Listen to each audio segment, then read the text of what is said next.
Bismillahirrahmanirrahim. Assalamualaikum warahmatullahi wabarakatuh. Perkenalkan, nama saya Betarini Febi Maharani dengan NIM 245221087. Saya dari kelas AKS 1C. Di sini saya akan mengerjakan tugas UTS Pancasila dengan menjawab 4 soal yang diberikan oleh Bapak Zaini. Soal 1. Bagaimana sejarah perjuangan bangsa Indonesia dalam merumuskan Pancasila sebagai dasar negara? Sejarah perumusan Pancasila sebagai dasar negara Indonesia dimulai dengan pembentukan Badan Penyelidik Usaha-Usaha Persiapan Kemerdekaan Indonesia atau BPUPKI. BPUPKI dibentuk untuk mempersiapkan kemerdekaan Indonesia dan syarat-syarat yang harus dipenuhi sebagai negara merdeka. Berikut adalah beberapa tahapan dalam perumusan Pancasila sebagai dasar negara. 1. Sidang pertama BPUPKI. Sidang pertama BPUPKI dilaksanakan pada 29 Mei sampai 1 Juni 1945. Dalam sidang ini dibahas mengenai dasar negara Indonesia. 2. Pidato Soekarno. Pada 1 Juni 1945, Soekarno menyampaikan pidato yang kemudian dikenal sebagai Pancasila Speech. Dalam pidato ini, Soekarno secara resmi mengumumkan Pancasila sebagai dasar negara Indonesia. 3. Penetapan Pancasila. Pancasila disahkan pada sidang PPKI tanggal 18 Agustus 1945. Dalam sidang ini disetujui bahwa Pancasila dicantumkan dalam Mukadimah Undang-Undang Dasar 1945 sebagai dasar negara Indonesia yang sah. Nilai Pancasila bersumber dan digali dari nilai agama, kebudayaan, dan adat istiadat. Pancasila merupakan pandangan hidup bangsa dan dasar filsafat kenegaraan. Soal 2. Jelaskan mengapa Pancasila dianggap sebagai solusi tepat bagi bangsa Indonesia yang majemuk. Pancasila dianggap sebagai solusi tepat bagi bangsa Indonesia yang majemuk karena Pancasila mengandung nilai-nilai yang dapat mempersatukan bangsa, mengatasi konflik, dan menjamin kebebasan yang bertanggung jawab. 1. Nilai-nilai pemersatu. Pancasila mengandung nilai-nilai toleransi, harmonisasi, dan terbuka mengikuti perkembangan zaman. 2. Nilai-nilai kehidupan bersama. Pancasila mengajarkan nilai-nilai kehidupan bersama, multikulturalisme, persatuan, demokrasi, keadilan sosial, dan penghormatan terhadap kelompok-kelompok minoritas. 3. Landasan moral dan filosofis. Pancasila menyediakan landasan moral dan filosofis yang mempromosikan dialog, toleransi, dan keadilan. 4. Prinsip kebebasan yang bertanggung jawab. Pancasila menganut prinsip kebebasan yang bertanggung jawab, mengakui hak-hak individu tanpa mengabaikan kepentingan bersama. 5. Menjamin kebebasan beribadah. Sila pertama Ketuhanan Yang Maha Esa menjamin kebebasan bagi warga negara untuk beribadah sesuai dengan agama dan keyakinannya. Soal 3. Jelaskan dan berikan contoh implementasi nilai-nilai Pancasila dalam kehidupan bermasyarakat, berbangsa, dan bernegara. Nilai-nilai Pancasila dapat diimplementasikan dalam kehidupan bermasyarakat, berbangsa, dan bernegara melalui berbagai sikap dan tindakan seperti 1.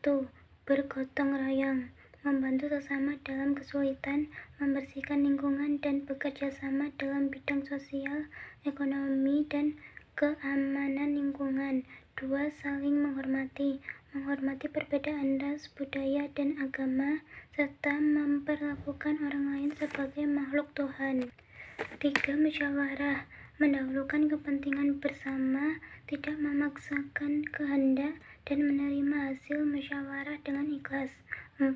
Toleransi, mengembangkan toleransi agama sejak dini dan tidak memaksakan suatu agama pada orang lain. 5. Bangga menjadi warga negara Indonesia, mengikuti upacara bendera dengan tertib, menyanyikan lagu Indonesia Raya dan mengagumi keunggulan geografis dan kesuburan tanah Indonesia. 6. Memilih pemimpin, memberikan suara dalam pemilihan umum dan memilih pemimpin yang amanah dalam menjalankan tugasnya. 7. Memberikan kritik dan saran,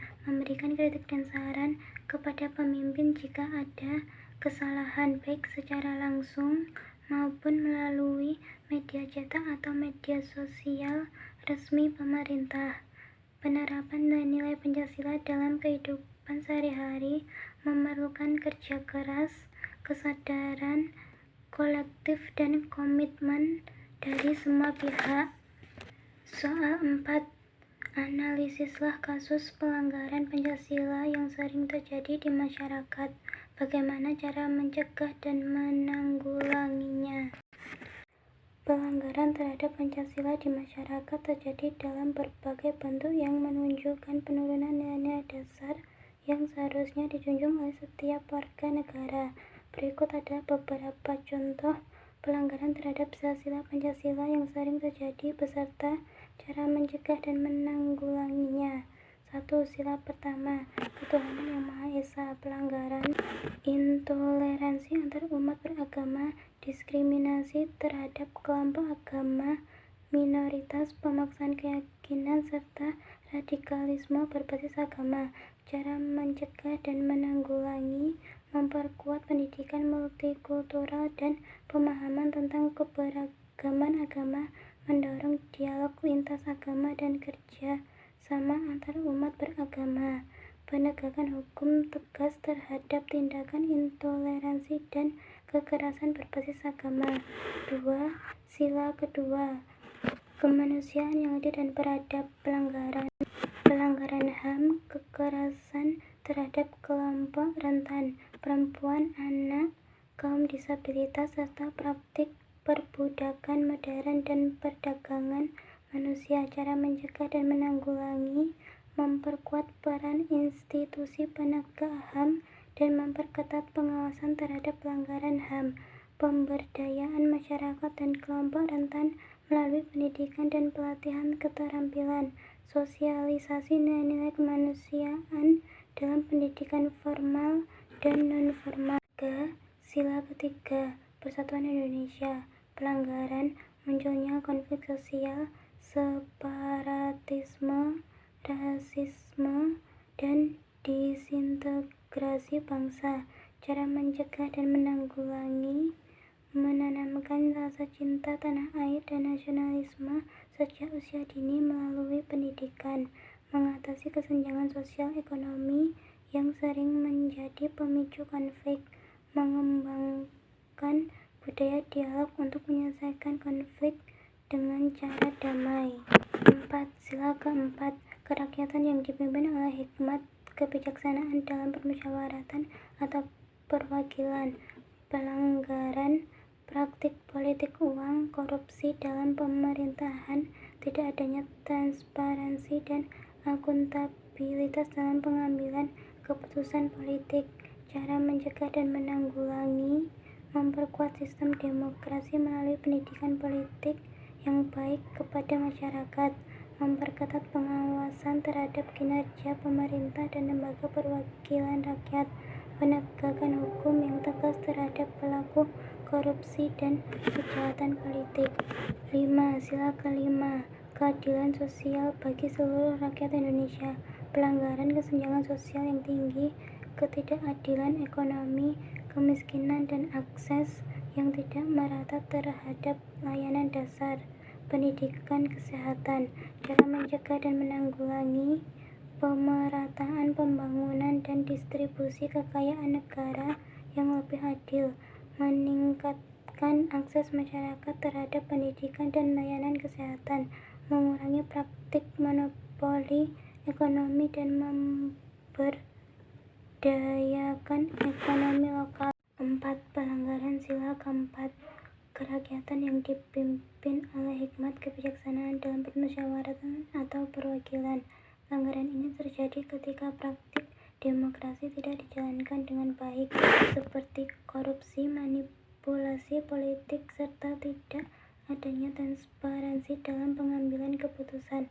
Contoh lainnya adalah monopoli kekuasaan oleh kelompok tertentu dan pengabaian hak suara rakyat. Pencegahan dan penanggulangan: penguatan lembaga demokrasi yang transparan dan akuntabel, mendorong partisipasi masyarakat dalam pengambilan keputusan, pemberantasan korupsi melalui penegakan hukum yang tegas. 5. Pelanggaran sila kelima: keadilan sosial bagi seluruh rakyat Indonesia. Kesenjangan sosial dan ekonomi yang mencolok, ketidakadilan dalam distribusi sumber daya, serta kemiskinan merupakan pelanggaran terhadap sila ini. Contohnya adalah ketimpangan pembangunan antara wilayah perkotaan dan pedesaan, atau tidak meratanya akses pendidikan dan kesehatan. Pencegahan dan penanggulangan: mengurangi kesenjangan sosial dengan kebijakan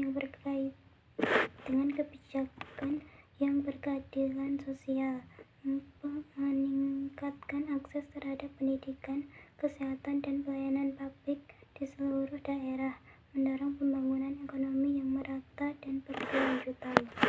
Secara keseluruhan, pencegahan pelanggaran terhadap Pancasila dapat dilakukan dengan pendidikan karakter yang menanamkan nilai-nilai Pancasila sejak dini, penegakan hukum yang tegas terhadap pelanggaran, serta penguatan budaya gotong royong dan solidaritas sosial dalam masyarakat.